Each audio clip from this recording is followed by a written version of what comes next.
조금 전에 말씀 들으신 것처럼 검찰은 윤 대통령의 사건을 공수처로 이처분했지만 군 인사들에 대한 수사는 아직 넘기지 않고 있습니다. 검찰이 계속 수사 주도권을 쥐고 있는 상황인데 계엄을 직접 실행에 옮긴 의혹을 받는 인물이죠. 여인영 전 방첩사령관도 아직 검찰 조사 중입니다.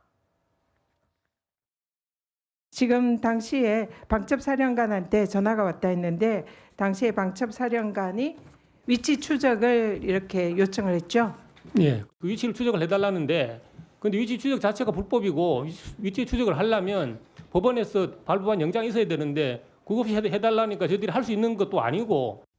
대표적으로에게 누구라고 임무를 준 사람이 있어요. 구금시설 관련된 지시와 체포와 관련된 지시는 제가 여인영 사령관으로부터 직접 지시를 받았습니다. 처음에 지시받기로는 B1 벙커 안에 구금할 수 있는 시설이 있는지 확인하라고 지시를 했고,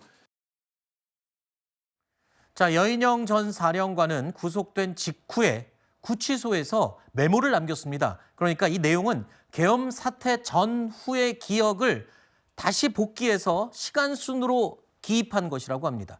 여인영 전 사령관 측은 기억을 되살리기 위한 목적으로 남긴 것이다라고 했는데 수사에는 상당한 증거가 될 수 있는, 근거가 될 수 있는 그런 진술이 될 것 같아요. 왜냐하면 김용현 전 장관이 일체 지금 발언을 하지 않고 있기 때문이죠. 네, 일단 뭐 여인영 사령관이 기억을 되살려서 쓴 메모인 것이기 때문에 네. 이게 뭐 메모 내용이 일시라 내용, 순서 이런 것들이 100% 정확하고 사실이다 이렇게 단정할 수는 없을 것 같습니다. 다만 그때 있었던 뭐 정황이라든지 또 이게 본인 입장에서도 갑자기 들이닥친 계엄이 아니었고 그 전에 대통령이 얘기를 했다는 부분 이런 것들은 신빙성 있게 받아들여질 것 같고요. 이게 아주 직접적인 증거는 아니라고 해도 다른 진술이라든지 증거와 결합됐을 때 그때 당시의 상황들을 충분히 맞춰볼 수 있는 하나의 조각은 될 수 있을 것이다라고 네. 봅니다. 그렇기 때문에 이것은 이제 진상 규명으로 가는 그 길목들이 어느 정도 열려 있다라고 볼 수 있겠고 김용현 전 장관의 경우에 침묵을 한다고 해도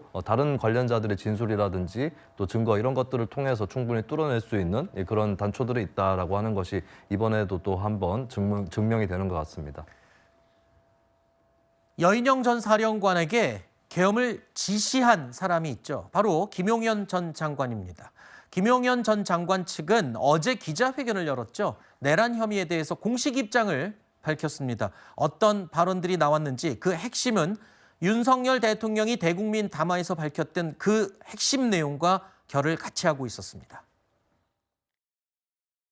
국방부 장관의 지휘에서 김용현 전 장관이 초안을 작성한 사실이 있습니다. 계엄은 일반적으로 국민들에 대한 통행금지 또는 통행 제한을 가한 것을 내용으로 하는데 대통령이 국민 생활의 불편, 경제활동 등을 고려하여 이를 삭제 지시하였습니다.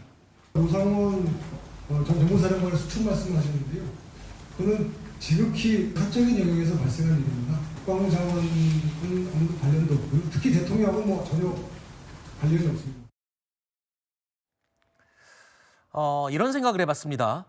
윤석열 대통령 측이 변호인단 구성을 마치고 탄핵 심판 절차에 적극 이제 오늘부터 임하기 시작했습니다. 그동안 침묵을 지켰지만 오늘부터 공식적으로 이제 첫 발걸음을 뗀 것이죠. 그리고 최근까지 침묵을 지켰던 군 관련, 계엄과 관련된 군 인사들 침묵을 지켜오지만 김용현 전 장관 어제 기자회견 그리고 곳곳에서 뭔가 적극적인 발언을 하는 것 같습니다. 반격이 좀 시작 혹은 변론이 시작이 됐다고 볼 수 있나요?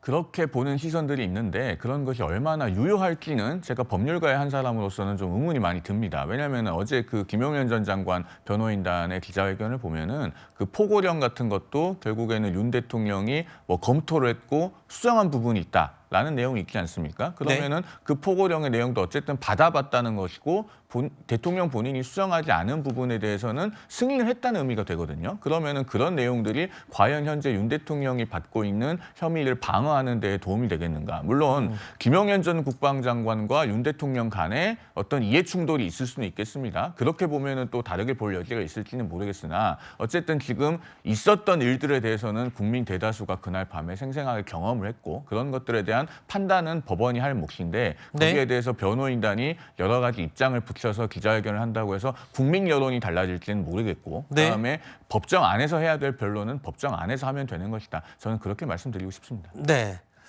일단 경찰은요, 군 관련자들 상대로 수사를 계속 확대를 하고 있습니다. 최근에 경찰이 노상원 씨의 이 수첩에서 나온 단어들을 취재진들에게 일부 공개를 하면서 갖가지 다양한 논란들이, 의혹들이 쏟아져 나왔습니다. 그런데 경찰이 수첩을 넘어서서 이제 노상원 전 사령관의 노트북을 포렌식 작업에 착수했다라고 합니다.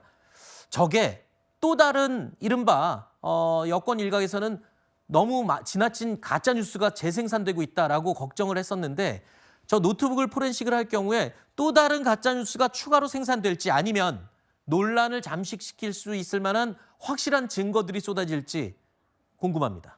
그래서 저도 잘 모르겠습니다만 그건 한 가지 분명한 사실은 저 노상원 전 정보사령관 같은 경우 2018년도 제대 예편을 불명예로 했기 때문에 6년 이상 지난, 현직이 아닌 6년 이상 지난 사령관이 과연 얼마나 많은 어떤 네트워크와 정보가 있는지 좀 의심스럽습니다. 그리고 예를 들면 박근혜 대통령 그때 당시에 그 탄핵 때 안종범 수석이 그 했던 메모 같은 경우도 대부분에서는 정황 증거 정도만 이제 됐는데, 지금은 저기 메모라든지 저런 것들이 현직도 아니고 예편된 지 6년, 제대한 지 6년 된 사령관이 본인의 생각을 적은 것들이 과연 얼마만큼의 증거 능력이 있는지 참 의심스럽고, 그렇기 때문에 지금 현재 경찰에서도 이것을 어떻게, 공수처에서도 어떻게 판단하는지 굉장히 지금 혼란스러워하고 있는 그런 어떤 상황입니다. 그런데 뭐 노트북이라고 또 뭐 달리 볼만한 그런 어떤 증거가 나올지는 모르겠습니다. 네. 노상원 전 사령관이 평소에 수첩을 그렇게 애용했던 걸로 봤을 때 노트북에서 과연 결정적 증거가 나올까, 그건 좀 의구심이 있습니다. 지금 그 보살폰이라고 불려지는 휴대전화를 지금 확보를 못했기 때문에 사실 거기에 정보 더 많을 거거든요. 하지만 한 가지 마지막으로 말씀드리고 싶은 것은 노상원 전 사령관은 예편한 지 6년이 됐지만 그 계엄 당일에도 정보사 현역들, 요원들과 함께 판교 정보사에 대기했던 정도로 계속해서 깊숙이 관여하고 있던 사람이다. 이거는 지적하고 싶습니다. 알겠습니다. 잠시 후 오후 3시에는 국회 본회의에서 한덕수 대통령 권한대행에 대한 탄핵 소추안 표결이 진행이 됩니다. 이와 관련된 이야기 오늘 집중적으로 이야기 나눠봤습니다. 오늘 나와주셔서 고맙습니다.